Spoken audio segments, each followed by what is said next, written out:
Ibu, para pemirsa yang saya hormati. Selamat datang di YouTube saya yang kedua pada hari ini, tanggal 24 Januari 2024. Seperti saya katakan kemarin, bahwa bangsa yang maju itu harus mempunyai pola pikir yang rasional dan bermoral yang tinggi. Nah, kali ini saya akan berbicara bagaimana cara memilih pemimpin. Pemimpin apa saja? Ya. Bisa presiden, wakil presiden, anggota legislatif, termasuk itu yang sebentar lagi kita akan hadapi dalam pemilihan umum. Ada dua cara yang besar, ya, yang terpisah dalam memilih calon pemimpin, yaitu pertama, cara emosional. Cara emosional itu suka tidak suka, benci, ya, kemudian sayang, hormat, musuh, ya. Ada hubungan keluarga, ada hubungan kolega, ada hubungan seiman, dan lain-lain. Itu adalah hal-hal yang menjadi faktor dalam emosi. Ya. Emosi itu datang dari sejak lahir. Kita lahir itu sudah dibawai emosi. Bayi-bayi yang baru lahir itu sudah bisa menyatakan tidak suka, nangis kalau merasa lapar atau tidak nyaman dengan sekitarnya. Jadi emosi itu tidak perlu belajar. Justru yang perlu dipelajari itu mengontrol emosi. Supaya jangan ada emosi negatif dan emosi yang berlebih-lebihan. Nah, dalam pemilihan umum, biasanya emosi ini menjadi bahan permainan, ya, untuk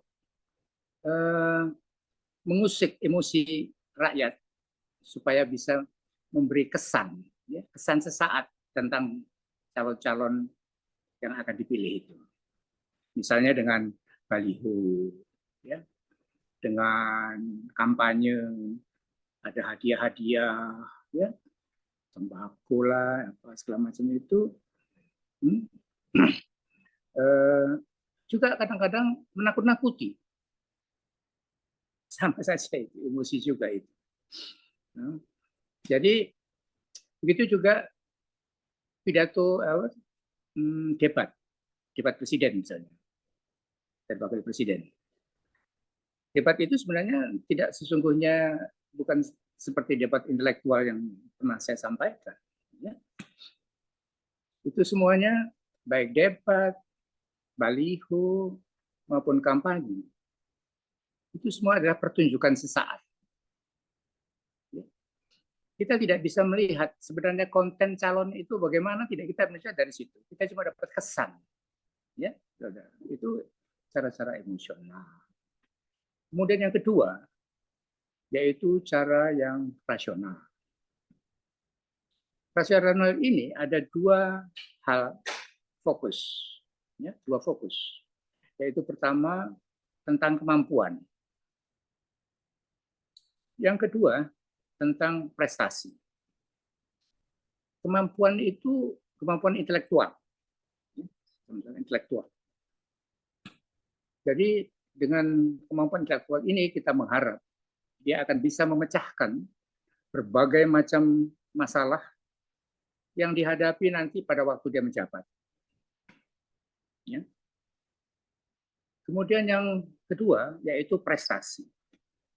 Prestasi itu di lapangan, ya, di lapangan. Jadi kinerja, apa yang pernah dia lakukan, apakah itu berhasil? Ya, tentang hasilnya.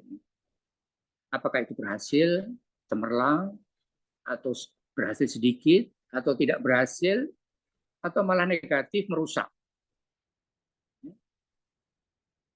Jadi kedua macam kemampuan dan prestasi ini itu yang kita lihat dalam rekam jejak. Rekam jejak dalam waktu yang lama. Semakin lama, semakin banyak data yang bisa kita evaluasi. Kalau masih anak-anak atau masih baru, ya nggak ada rekam jejak yang mau kita evaluasi. Terlalu sedikit, tidak valid, ya, tidak valid. Nah, saudara-saudara, pemimpin yang kita harapkan itu adalah pemimpin yang mempunyai kemampuan dan punya prestasi yang bagus. Ya. Dan rekam jejak itu bisa kita cari sekarang dengan lebih mudah karena adanya rekam digital. Jadi ada YouTube, ada TikTok, ya, ada podcast, ada WA, ya, komunikasi yang begitu banyak. Jadi kita di internet, ya, kita bisa lihat rekam jejak seseorang. Apakah itu baik, ya, cukup berkemampuan, cukup berprestasi. Nah, saudara, kemungkinan masih banyak juga orang yang tidak bisa melakukan evaluasi, tidak mampu melakukan evaluasi. Tapi sebagian lagi bisa. Nah, kepada mereka yang bisa inilah, hendaknya hasil evaluasi Anda yang objektif itu bisa disampaikan kepada mereka yang tidak bisa mengevaluasi sendiri, ya, kepada keluarga, kepada teman-teman, ya, atau ya grup-grup misalnya begitu, untuk menjaga hari depan bangsa kita. Ya. Nah, saudara, kiranya dua macam cara pemilihan ini akan memberi gambaran yang lebih luas bagi kita bagaimana cara memilih. Baik, selamat memilih. Saya Johan Syah Marzuki, Perintis Budaya Ilmiah. Terima kasih.